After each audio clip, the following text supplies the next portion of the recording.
Hello बच्चों, कैसे हैं आप सभी। आज हम लोग डिस्कस करने जा रहे हैं chapter number 3 that is pair of linear equation in two variables and इसी में आपका एक्सरसाइज 3.1 का इंट्रोडक्शन भी होगा और सॉल्यूशन भी इसी में होगा। चलिए स्टार्ट करते हैं बिना टाइम को वेस्ट करते हुए आगे बढ़ते हैं। देखिए, linear equation in two variable, linear का मतलब क्या हुआ कि उसका डिग्री 1 होना चाहिए। तो देखो यहाँ पे देखो वेरिएबल्स की डिग्री सब वेरिएबल्स की पावर सबकी मैक्सिमम पावर 1 ही है। तो ये आपका टू वेरिएबल्स में हमने इंट्रोड्यूस कर दिया। तो ये क्या बन गया, एक्स और वाई दो वेरिएबल आ गए। तो A1 B1 C1 ये सब क्या है, ये सब कोई नंबर्स हैं, कोई रियल नंबर्स हैं। तो एक्स और वाई दो नंबर्स यहाँ पे, दो वेरिएबल्स यहाँ पे आ गए।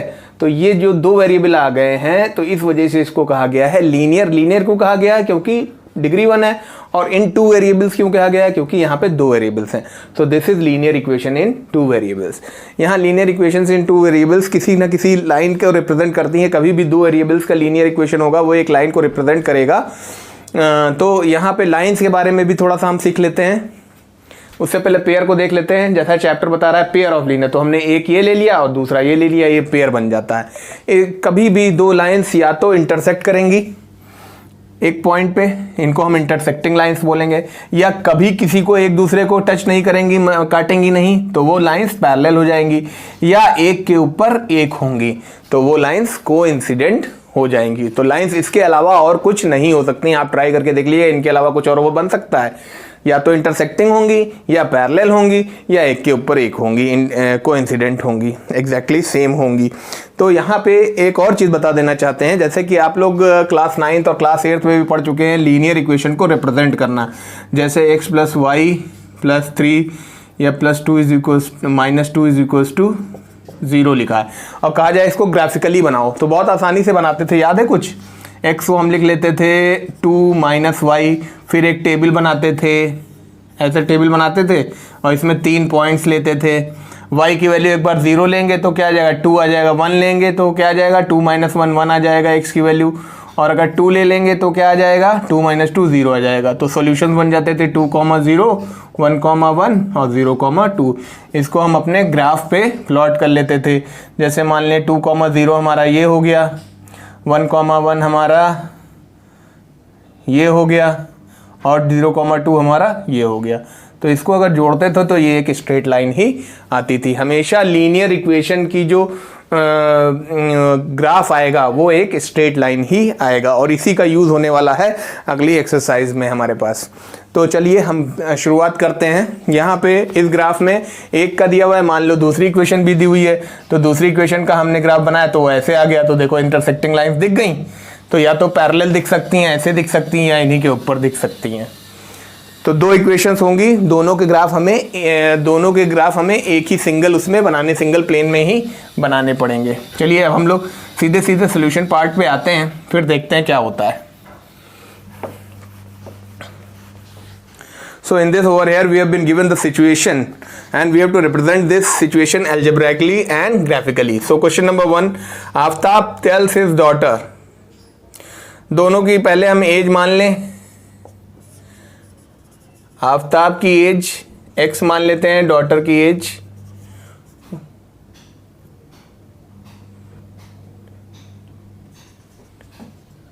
y मान लेते हैं। आफ्ताब कहता है 7 साल पहले, तो 7 ईयर्स एगो। 7 साल पहले क्या हो जाएगा, आफ्ताब की एज बताइए क्या हो जाएगी 7 साल पहले। आज आपकी एज 10 साल है, 7 साल पहले कितनी होगी, 3 साल होगी ना। क्या किया, माइनस किया, तो x माइनस 7। डॉटर की भी एज कितनी हो जाएगी, y माइनस 7।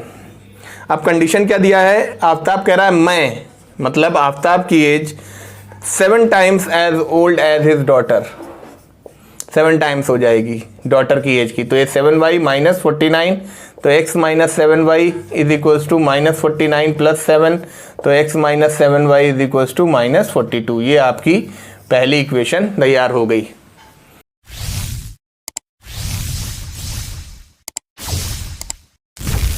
दूसरे में देखते हैं, ऑल्सो 3 years फ्रॉम नाउ, आज से 3 साल बाद, 3 साल बाद, आज से 3 साल बाद। तो 3 साल बाद, जैसे अभी हमारी एज 10 ईयर्स की है, तो 3 साल बाद क्या हो जाएगी, कितने साल के हो जाएंगे हम, 13 साल के हो जाएंगे। तो क्या किया हमने, हमने ऐड कर दिया, क्या किया, ऐड कर दिया, तो 13 साल के हुए, 10 + 3। तो इसी तरीके से आफ्ताब की age 3 years from now, 3 years from now Aftab की एज क्या हो जाएगी, x + 3, और डॉटर की एज क्या हो जाएगी,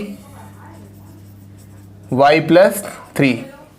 कंडीशन क्या दिया हुआ है, आई आफ्टर 3 years, आफ्ताब कहता है कि मैं जो हूं वो 3 गुना हो जाऊंगा, 3 times हो जाऊंगा अपनी डॉटर का। x + 3 = 3y + 9, 3 × y 3, 9, तो x - 3y + 3 उधर चला जाएगा, x - 3y = 6।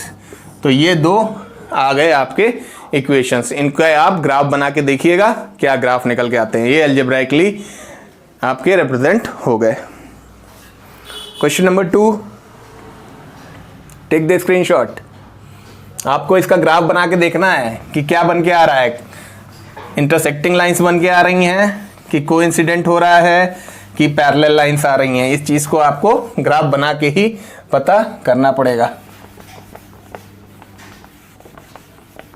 Next question, question number 2, क्या बता रहा है क्वेश्चन नंबर 2 कि the coach of a cricket team buy 3 bats. तो हमको यहाँ पे मानना पड़ेगा कि let price of 1 bat be x, 1 ball be y। तो 3 बैट खरीदे गए तो कितने के हो गए, 3x के हो गए, और 6 बॉल खरीदी गई कितने के हुए, 6y के हो गए। टोटल कितना हुआ, 3900। पहली इक्वेशन रिप्रेजेंट हो गई, आसान। अब वो कह रहे हैं later she buys another bat, एक बैट और खरीदा गया बाद में, और 3 बॉल और खरीदी गई, तो 3y। एक बैट की कीमत x और एक बॉल की कीमत y थी, तो 3 की कीमत 3 × y 3y हो जाएगी, और इसका पेमेंट हमने किया 1300। ये आपकी दूसरी इक्वेशन तैयार। ये algebraically it has been represented. Now you have to make the graph and find out whether the lines are intersecting, parallel or coincident. Now we move to question number 3.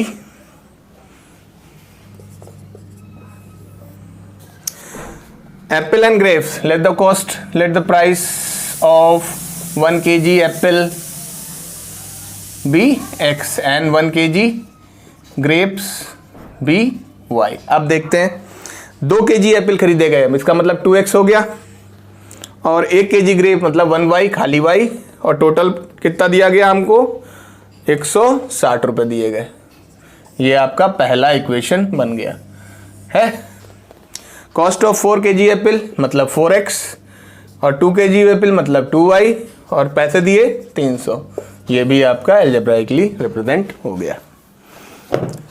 आप ये ध्यान रखेंगे कि अगर कोई इक्वेशन ऐसे आ रही है, चलो यहाँ पे भी ये बात नहीं करते हैं, ये 2 इक्वेशंस रिप्रेजेंट हो गए, आपको इन सब का ग्राफ बनाना है, और ग्राफ बना के पता करना है whether they are intersecting, parallel or coincident. With that we come to the end of the introduction and the solution part of exercise 3.1.